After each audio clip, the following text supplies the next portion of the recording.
it's set to become one of Netflix's most popular shows of all time, with 54 million views since its debut on April 11th. Yeah, it was inspired by real-life stalking experience of its creator and star Richard Gadd. Baby Reindeer has sent audiences into a frenzy searching for the real-life people that inspired the characters, particularly the stalker Martha. Now the alleged real-life Martha is revealing her identity for the first time. Fiona Harvey is to set the record straight in an interview with Piers, which will be released later today. And she's done a couple of chats with some of the newspapers as well, hasn't she? Yeah. But why has the show captured all of our attention of so many people across the world? Forensic psychiatrist Dr Sohom is here to discuss it now. Good morning to you. Good morning. Have you watched it? Absolutely, yeah. Captivated right from the start. And what is it then specifically? Because we've watched it, we've had Richard on the show. It was fascinating meeting him and talking to him. But what is it that's caught our attention so it's implicitly? Well, I think that everybody's fascinated by stalking itself because we all think that we potentially could be a victim of stalking. And a lot of people, especially young women, have had unwanted sexual attention. So I think that's one of the reasons. I also think that the show itself it really draws you in, doesn't it? It's atypical. So you've got a male victim, you've got somebody who's actually accepting responsibility, at least for part of what happened. Yes. And for me personally, I'm one of these guys that, you know, starts all these Netflix programmes, but I don't necessarily stick with them. But this one had me hooked because it's more than just what it seems on the surface. It's not just about the stalking behaviour.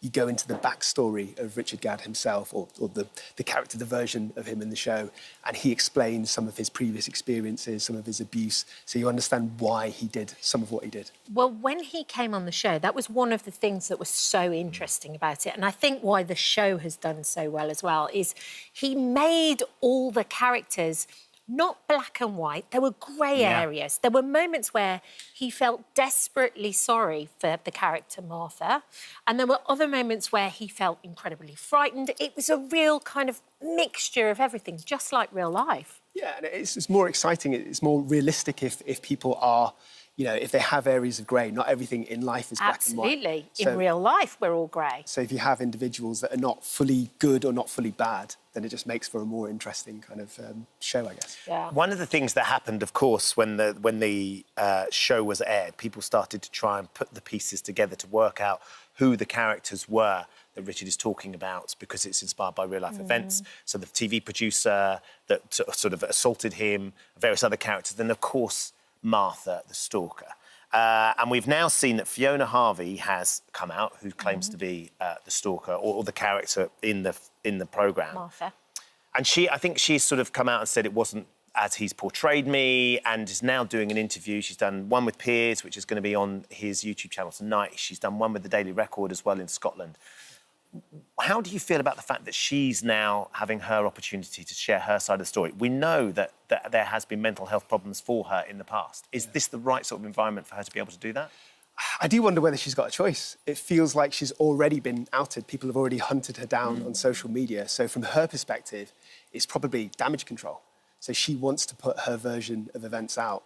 So she probably sees things from a very different perspective. She might, in her own mind, think that she had a normal relationship. She might think that her dirty laundry's kind of been aired out anyway, so I might as well give my side of the story. I mean, but within all that, there are no parameters and rules. Surely we should be taking more care of people and their mental health. Yeah, well, I suppose it's a balance, isn't it? Because on the one hand, you could argue that you want to make this show as accurate as possible. Yeah. You want to keep it, you know, factually authentic. But on the other hand, you could say that the writers of the show or the platforms have a responsibility to protect all the individuals, even if they are the perpetrator. So it's a balance of getting those two things right. I think, as you said, though, Kat, there was a real nuance to how Richard portrayed himself in the series, whereby there was a sort of a mutual dependency at times between him and the stalker. There was undoubtedly an attraction in some ways. He needed the attention at certain points within it. At the gigs, when she laughed. But he also said, I don't want anybody to look for this person.